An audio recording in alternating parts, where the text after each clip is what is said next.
بسم اللہ الرحمن الرحیم۔ السلام علیکم ورحمۃ اللہ وبرکاتہ۔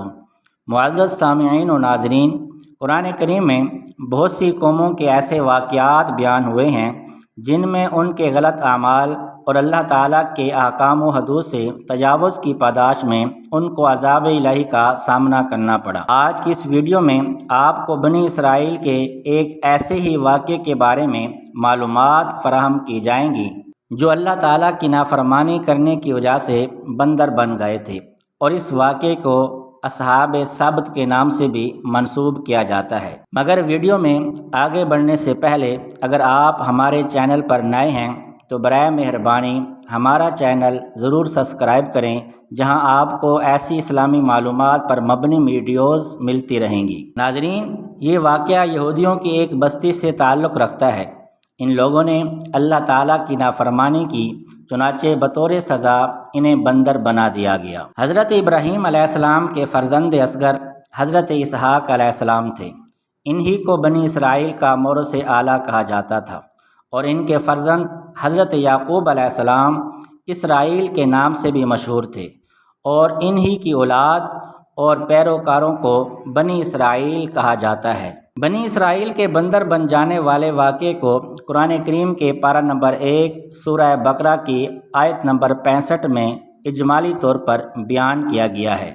اس واقعے کی تفصیل کچھ یوں ہے کہ جب حضرت داؤد علیہ السلام کو بنی اسرائیل میں مبعوث فرمایا گیا تو آپ کی قوم کے 70,000 آدمی عقبہ کے پاس سمندر کے کنارے ایلا نامی گاؤں میں رہتے تھے، اور یہ لوگ بڑی فراخی اور خوشحالی کی زندگی بسر کرتے تھے۔ اللہ تعالیٰ نے ان کے لیے ہفتے کے دن کو عبادت کا دن مقرر کیا۔ اس دن ان کے لیے خرید و فروخت، زراعت و تجارت اور شکار کو حرام قرار دیا گیا، اور اس دن کو صرف عبادت کے لیے مخصوص کر دیا گیا۔ مگر ان لوگوں کو اللہ تعالیٰ نے اس طرح آزمائش میں مبتلا فرما دیا کہ ہفتے کے دن کو دوسرے دنوں کی بنسبت زیادہ مچھلیاں آیا کرتی تھیں۔ شیطان نے ان لوگوں کو یہ حیلہ بتا دیا کہ سمندر سے کچھ نالیاں نکال کر خشکی میں چند حوض بنا لو، اور جب ہفتے کے دن ان نالیوں کے ذریعے مچھلیاں حوض میں آ جائیں تو نالیوں کا منہ بند کر دو، اور اس دن شکار نہ کرو، بلکہ دوسرے دن آسانی کے ساتھ ان مچھلیوں کو پکڑ لو۔ ان لوگوں کو یہ شیطانی حیلہ بازی پسند آ گئی، اور ان لوگوں نے یہ نہیں سوچا کہ جب مچھلیاں نالیوں اور حوضوں میں مقید ہو گئیں تو یہی ان کا شکار ہو گیا، تو ہفتے ہی کے دن شکار کرنا پایا گیا جو ان کے لیے حرام تھا۔ اس موقع پر ان یہودیوں کے 3 گروہ ہو گئے۔ کچھ لوگ ایسے تھے جو شکار کے اس شیطانی حیلہ سے منع کرتے رہے اور ناراض اور بیزار ہو کر شکار سے باز رہے، اور کچھ لوگ اس کام کو دل سے برا جان کر خاموش رہے، دوسروں کو منع نہ کرتے تھے، بلکہ منع کرنے والوں سے یہ کہتے تھے کہ تم لوگ ایسی قوم کو کیوں نصیحت کرتے ہو جنہیں اللہ تعالیٰ ہلاک کرنے والا یا سخت سزا دینے والا ہے۔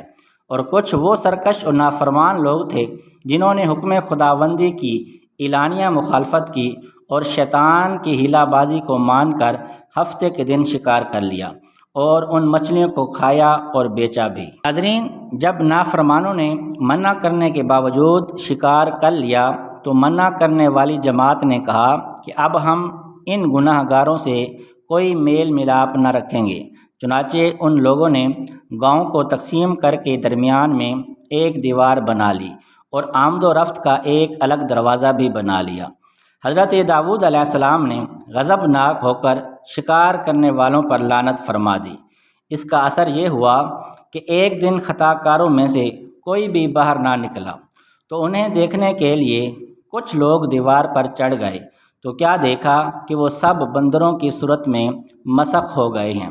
اب لوگ ان مجرموں کا دروازہ کھول کر اندر داخل ہوئے تو وہ بندر اپنے رشتہ داروں کو پہچانتے تھے، اور ان کے پاس آ کر ان کے کپڑوں کو سونگھتے تھے اور زاروں قطار روتے تھے، مگر لوگ ان بندر بن جانے والوں کو نہیں پہچانتے تھے۔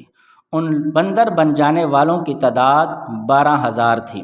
یہ سب 3 دن تک زندہ رہے اور اس درمیان کچھ بھی کھا پی نہ سکے، بلکہ یوں ہی بھوکے پیاسے سب کے سب ہلاک ہو گئے۔